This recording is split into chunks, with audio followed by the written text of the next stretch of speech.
경찰이 박사방의 회원들을 추적 중인 가운데 유료 회원 일부가 경찰에 자수했습니다. 경찰이 확인된 대화명 15,000개 사용자를 특정하고 있는데 추가 자수자가 나올지 주목됩니다. 김우준 기자가 보도합니다.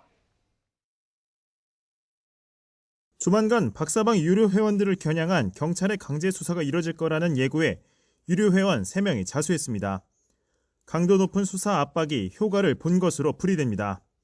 이용표 서울지방경찰청장은 박사방 가담자들은 지금이라도 자수해 수사에 협조하는 게 피해자와 국민에 대한 도리라고 밝혔습니다. 이어 가담자 전원을 찾아 엄중 처벌하겠다는 의지를 드러내 스스로 범죄를 자백하는 사람이 더 나올지 주목됩니다. 현재까지 경찰이 파악한 박사방 가담자들의 대화명, 이른바 닉네임은 15,000개.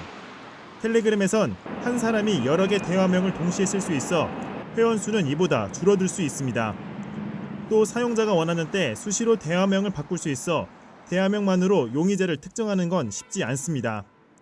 경찰이 가상화폐 거래 내역이 남아있는 유료 회원들을 우선 추적하는 것도 이 때문입니다. 텔레그램 본사의 협조가 없으면 여기서 범인을 갖다 밝힌다든지 실체를 밝힌다든지 할 수가 없는 지금 상황이고요. 하지만 박사방 가담자들이 일정 기간 대화명을 바꾸지 않고 사용한 경우에는 이야기가 달라집니다.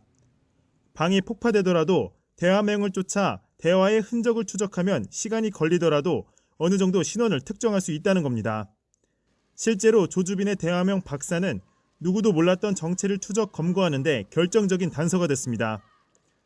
박사방 가담자들에 대한 경찰 수사망이 좁혀지고 있는 가운데 모니터 속 대화명 15,000개 가운데 얼마나 정체를 드러낼지 관심이 쏠립니다. YTN 김우준입니다.